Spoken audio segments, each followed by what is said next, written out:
Well, I'm roughly 1 month into ownership of a new 2025 Honda Odyssey touring version, and I thought, even though I don't usually do car videos, that I would try to encapsulate a few of the things that I dislike about this vehicle. It has a lot of things to like. That's why I picked it over the others. But there are some things that I feel are almost unforgivable on Honda's part, that they left certain things out and so on. So I'm going to try to cover those in this video. There are lots of videos out there with people basically repeating the things that are stated on the sticker, the window sticker of these vehicles, in terms of features. People getting all excited about small revisions to the front grille and so on, but not really giving any criticism. And I think there is some criticism due. So I'm going to start out with having a vehicle that hasn't been washed today, and it's got pollen all over it. So that's just a wart, but it's not Honda's fault. And I will give a few kudos here and there. I do appreciate that there's still a real key lock on this. A lot of new cars don't seem to have it, and they did improve it over an earlier version where you had to pull this out or something, and it was kind of awkward. They brought it back and put it right out here. So if you do want to lock your key fob inside and just take the actual key, you can do it quite easily. There's a cup holder down here on the driver's side door, and the passenger's door has the same thing. It's clearly designed to have something like this go in it. You know, it's a deep, roundish hole. Now I like to keep my thing of wet wipes or wet ones, or comparable product, in there in case I need to wipe my hands. It's just a good place, and I used to keep those in my old vehicle. Now obviously it's not really a drink holder because it's not quite level, but these compartments here cannot be reached while the door is closed. So that's a disappointment. A little recontouring of this could have made that so much more useful. I can reach this, but you can't get it out because the seat is like right up here, right next to it. And that's a problem. Now I can kind of sort of pull it out and bring it out here and kind of drag it out this way, but who needs those distractions when you're driving? So that's one issue. This windshield, not unlike windshields on lots of other cars, this is not the only vehicle that has this, but it's really hard to reach the lower parts of the windshield there. I physically cannot do it with any part of my arm in any orientation of my body if I want to clean the window. It almost seems like when a designer of a car puts features in that leave these no man's lands in terms of accessibility, that they ought to include some tool purpose made for that, because you know it's going to be needed. Now I bought a third-party thing on Amazon, which is a stick with a little terry cloth triangle at the end, and that is effective, if not ideal. But it's like when they design this, they should know this is a problem and then engineer a good solution for it and include it with the vehicle. That's what I would like to recommend to Honda. The design of this area is good. The infotainment screen, the climate control panel, the engine controls, the heated seats, various other things like econo mode and snow mode, and the feature that keeps the engine from shutting off every stinking time you come to a stop. You know, emergency flashers, passenger airbag warning, all those things, and even the push button shift I've got no problems with. Those are all fine. And I will give kudos to Honda on that. They used real buttons on the things you need in everyday driving. They're not confusing the infotainment system with actual driving and basic functionality controls. So many cars have done this. I recently rented a Volkswagen mid-size SUV, an Atlas, while on a trip, and practically everything on that was done through the touchscreen. And when the touchscreen malfunctioned, other than starting and stopping the engine, there was hardly anything on the vehicle I could do because of that malfunctioning screen. Honda at least has kept their senses, their wits about them, and all the climate controls are right here. Physical buttons. There's an actual separate display for the climate control system, and physical buttons for adjusting the temperature. All that is great. Good for you, Honda, putting that on there. But having said that, this whole area is made out of black, shiny, smooth plastic that shows dust like crazy. I just cleaned this yesterday. Wiped it down. Every time I get in here, I'm looking at all this crud all over the surfaces. You know, just good design would be, don't put shiny plastic surfaces on things where it's going to show when it attracts dust, because it's going to. It just looks ugly every time I get into it, and all they needed to do is give this a slight matte finish, and it would have been fine. Just a little bit different finish on the plastic, you know, like on here. That's all it needed. It doesn't show it so much. On all my other cars, I have a bunch of MP3 files, a large song library, in addition to the audiobooks that I keep on my phone and connect up with Android Auto, which works fine. But to play my MP3 library, it's way too much to have on the phone. And so I verified before purchase that it has the ability to plug in a USB thumb drive, which can be at least 256 megabytes. And all they say is that it has to be at least that. I think it shouldn't be less. I don't know what they mean by that necessarily.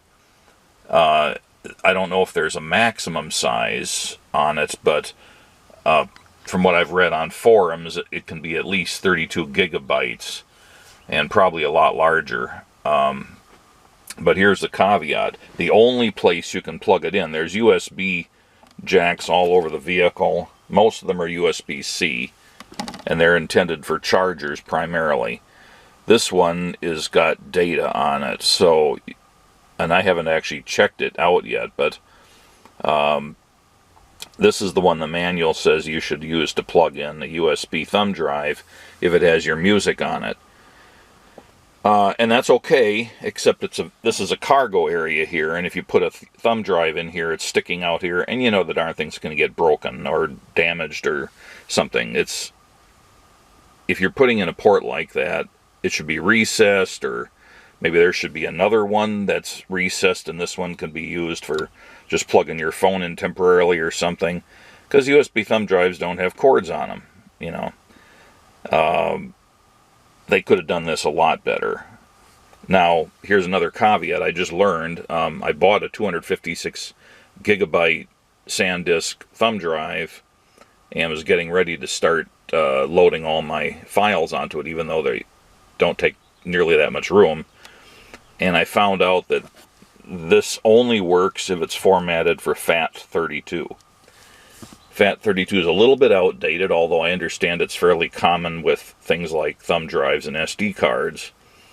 However, they made it so it only works with FAT32. And I got this 256 gigabyte thumb drive because it's the one they had at the store.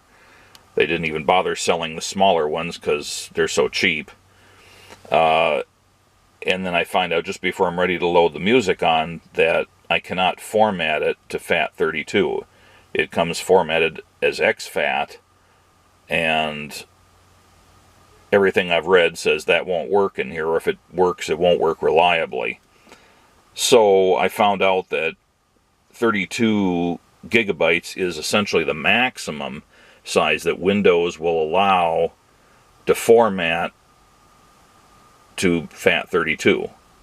Maybe that's what the 32 megabit or gigabyte correlation is. I don't know. Anyway, so I had to get a smaller one. I had to order a 32 gigabyte thumb drive, And SanDisk says that already comes formatted FAT32, but if it didn't for some reason, Windows would be able to format it to FAT32 before loading all the files. So that's just something to be aware of.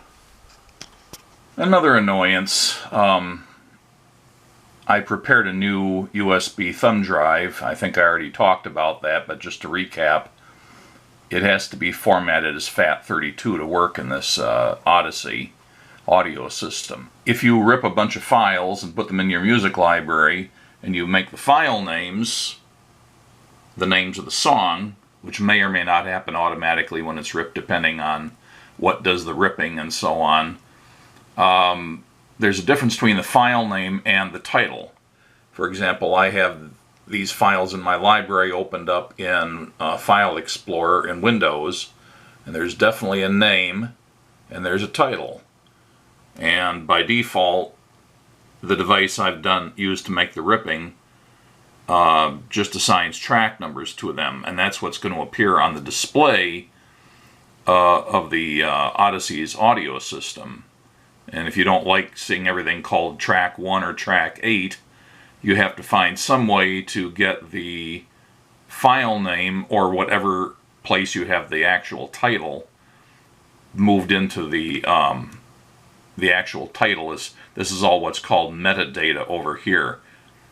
So for example, I've got this song called Livery Stable Blues, and I'm gonna select just the part of it I want to be on the display, and I copy that to the clipboard, and then right click the file and go to Properties. This can be done by just hitting Alt and Enter, save a couple mouse clicks, and you'll end up with this dialog box. So it has the file name up here. This came from Boardwalk Empire, Volume 1, so I've got it prefaced as that is the file name, and of course it ends with .mp3. I don't need anything here except Livery Stable Blues, so I go up to this tab that's called Details, and here's the track number. I just select that and then Control V, Livery Stable Blues in there, and hit OK. And now under Title, it's called Livery Stable Blues. I have to do this for each and every track that I've ripped. Now luckily, I had done most of the ripping on files a long time ago and had just done that because at that time I had an application that managed metadata on audio files and other files, but primarily audio files. And I just thought it'd be a good idea to populate the title with the file name so they'd be the same, or nearly the same. And so I'd done it back when I had an application that would facilitate doing that very easily without all the mouse clicks. As a matter of fact, there was just a function in there that said, take file name and make the title the same as the file name, and then you could put in a filter where, you know, strip out the first 4 characters, you know, that type of thing. You could put in automatically, you know, it's going to try to play them in alphabetical order according to either the file name or the title. I honestly don't know yet which way the Odyssey does it. But, you know, if you had them and you wanted to play them in a particular order, sometimes that makes a difference. Sometimes it's important for the content. Maybe you've ripped an audio book and it has chapters and you want to make sure they play in the right order, for example. You could also, with that software, preface the file names with, you know, 01, 02, 03 up through 10, 11, 12, whatever, so that it would alphabetize in the right order and play in that order. Now, the things I'm doing here, it doesn't matter what order they play in. They can play in alphabetical order, it's fine. But that's just something else you might want to be aware of. I wish they were a little more intelligent. I've used other cars, rental cars and things, where I brought my memory stick along with me, and some of them were, you know, very forgiving. You could go into the configuration of the setup and say, you know, what order do you want the files to be played in, and do you want to display the file name or do you want to display the metadata title? They actually gave you choices like that, probably because they understood this could be an issue. Well, Honda hasn't thought about that at all. Anyway, I just wanted to point that out. I do like this bin down here. I can keep, my emergency flashlight, my hand sanitizer, an emergency knife, some dental floss, lozenges, spare napkins. Always comes in handy when you eat in the car as much as I do. A pad of Post-its if I need to jot something down. My driving over glasses type sunglasses. Those all stay down there really nice and they're very accessible. I like that. This is the cordless charging station for your smartphone. Pretty much could take this whole area up. They put these little ridges around here to presumably keep the phone from sliding too far to one side or the other. And I always have a pen handy in case I need to jot something down. And other cars I've had cubby holes where these things fit into really well. And it doesn't fit here.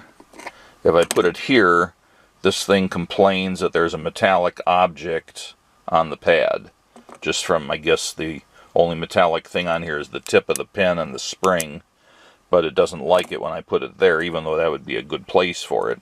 I wish they'd thought about that, and I can't be the only person who likes to have a writing instrument around. So right at the moment I'm keeping them in the second cup holder up here. So that could have been better. I still haven't figured out what the problem is, but on my Honda Accord, it has a button just like this on the steering wheel for voice commands associated with the phone primarily. And I could say things like dial by number and redial or, things like that, and do all my phone calling hands-free. And I never had to do anything to make it work. I just synchronized the phone to the car audio system and it worked. On here, I have yet to get this to work, except when using the inbuilt navigation system, when it had a bug in it and it wouldn't allow me to cancel the current navigation, that it kept trying to bark driving commands at me, and there was no button appearing to do it. I did find that pushing this and saying stop navigation or whatever words I use actually worked, so it's not like it's totally dead, but I still have an issue with this that I have not spent the time to resolve with the dealership. See this big black and green Ryobi toolbox? That sits there because I almost never have front passengers, but the reason it's there in the first place is I have a trailer hitch on this vehicle. I pull a trailer from time to time. It has a receiver hitch, so I don't bang my shin when I try to put things in and out of the rear hatch of the vehicle. And there's some other odds and ends, jumper cables that I always have in each car, and a couple of spare balls for the hitch in case I need to pull a trailer with a different size ball requirement, things like that. And there's no suitable cubby holes in the cargo area of this vehicle. My old van had a side panel that was perfect for putting these things in there. If this vehicle had a trunk, I would put things like that in a cardboard box in the back of the trunk. This vehicle has no suitable places for that. Yet the vehicle is obviously designed to do towing, because there's even a connector, an electrical connector, inside the rear end fuse panel door back in the cargo area, and that's designed to plug in the cable for a trailer. So they obviously intended that it should pull, or be electrically set up to pull a trailer, but they made no provision for the hitch that might go with that. I think that's a massive oversight. They could have done that very easily. So I don't just have those things rattling around loose in the cargo area of the vehicle, which, if you had a frontal collision or something like that, those would become deadly projectiles and probably kill you if they came flying forward. I can't have them rattling around loose back there, so I got this case, and I put those, the jumper cables, the hitch parts, some other sundries, I wrapped up some plastic tarps and put them in there, so if I'm hauling garden supplies in the rear, I can unfurl those, but they all stay in here. And it does fit this space just about perfectly, but at least the trailer hitch parts and the jumper cable, there should have been a storage place purpose designed for things like that, because people are going to have them, and who wants that stuff rattling around loose? And I will give another kudo here to the fact that they have not only the two types of USB plug that can be used for power, but they have an actual 115 volt, 150 watt limited AC power jack behind this little cover, and they have a 12 volt traditional cigarette lighter style power jack. Some cars don't actually have those anymore, so good for them doing it. And I think it's basically a good thing to have this very deep storage compartment in the center console here, or whatever you want to call this. I keep my glasses, lens wipes in here, and some other miscellaneous stuff.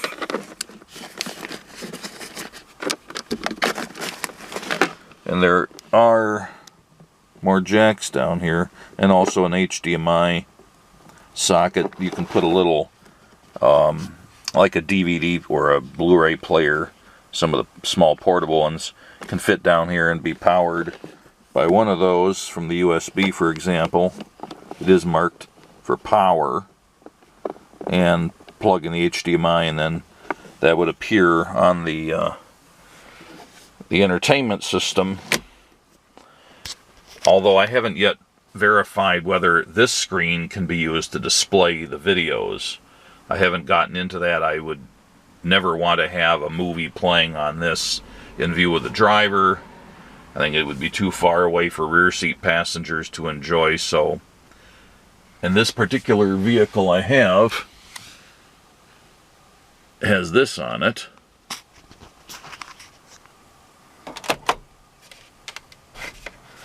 This does have the rear seat infotainment screen for showing movies. That's great.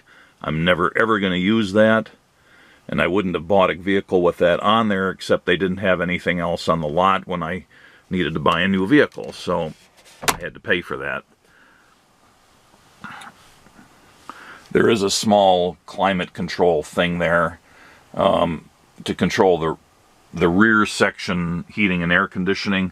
There's also duplicate controls on the climate control panel on the dashboard. Now, another gripe. All these little lights here, of which there are several, this is a bad design. These things can turn on and off with doors opening.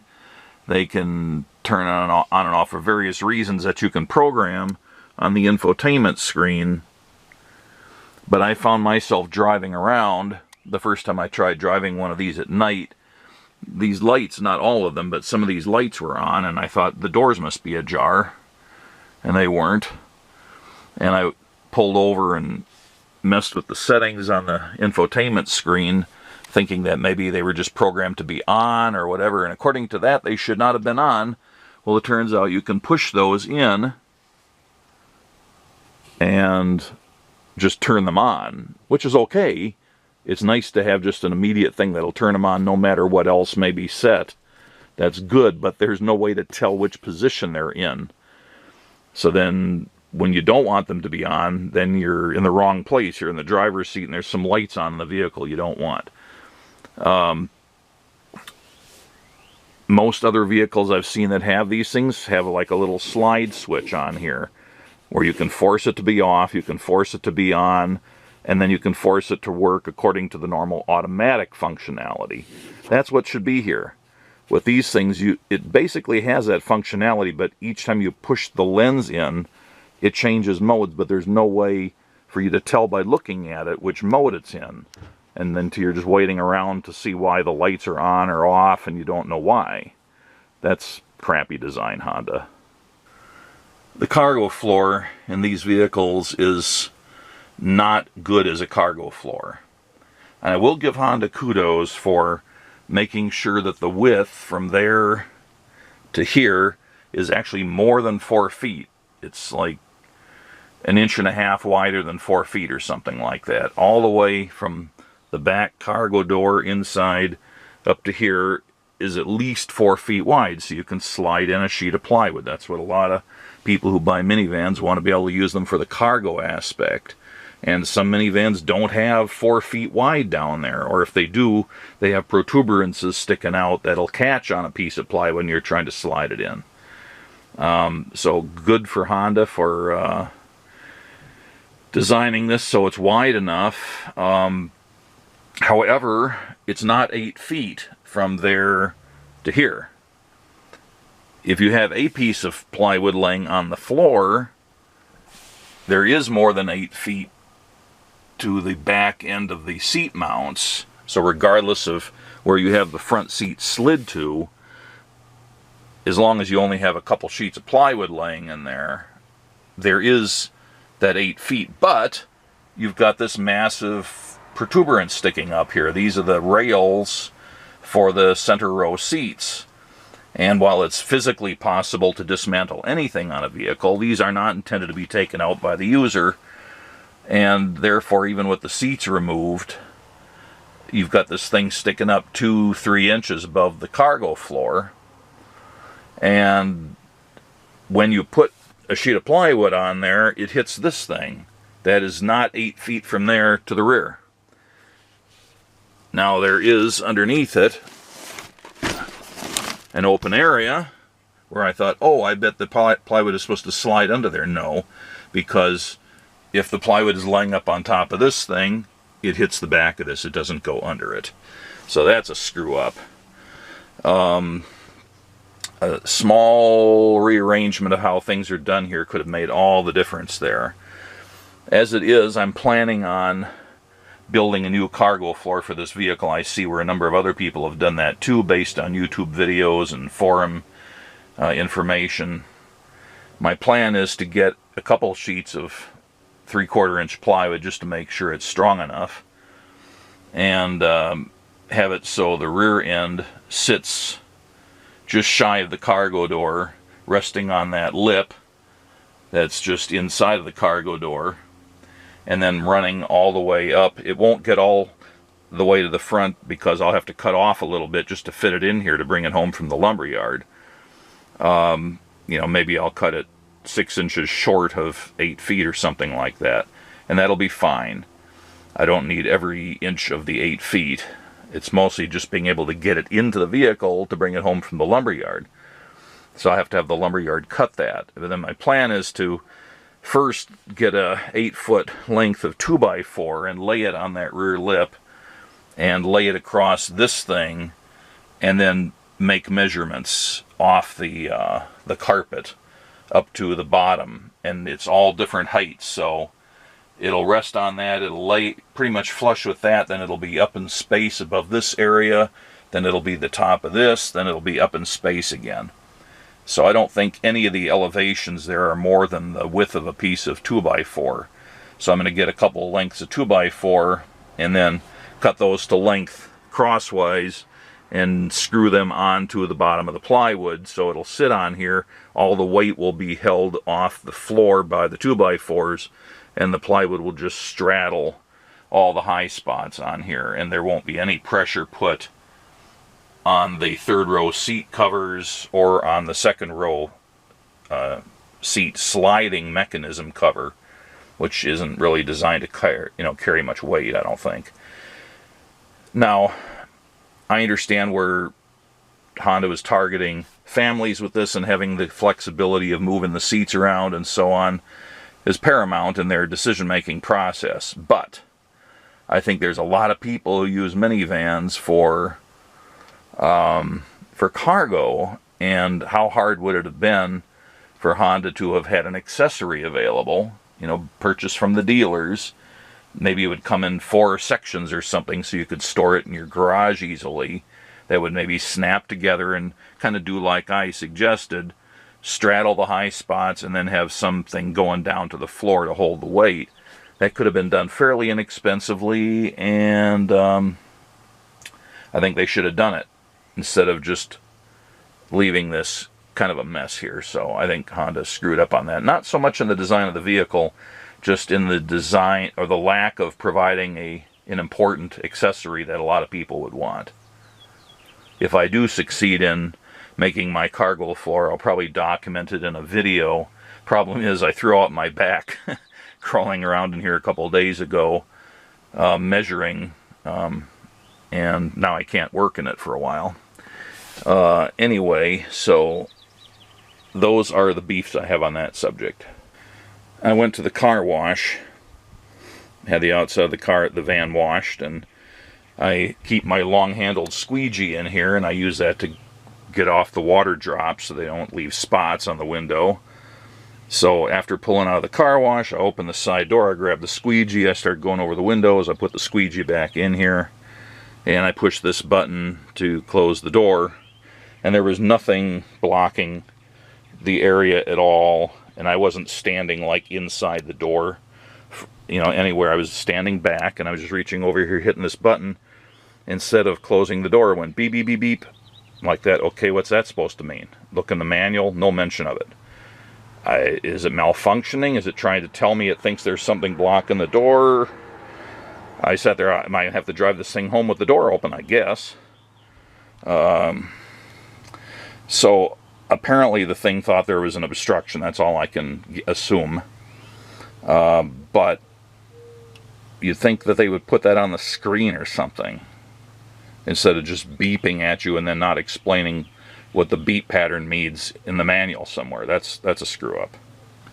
Here's the rear window, again covered with pollen, and this is all fine, except when you clean this and you're trying to use a squeegee on it, which I imagine a lot of people do, and if you go to a gas station they have squeegees, you can't clean the top part of it because of the way this section overhangs. You can't get at it with the squeegee, so there's always the top area that doesn't get the same treatment as the rest of the window.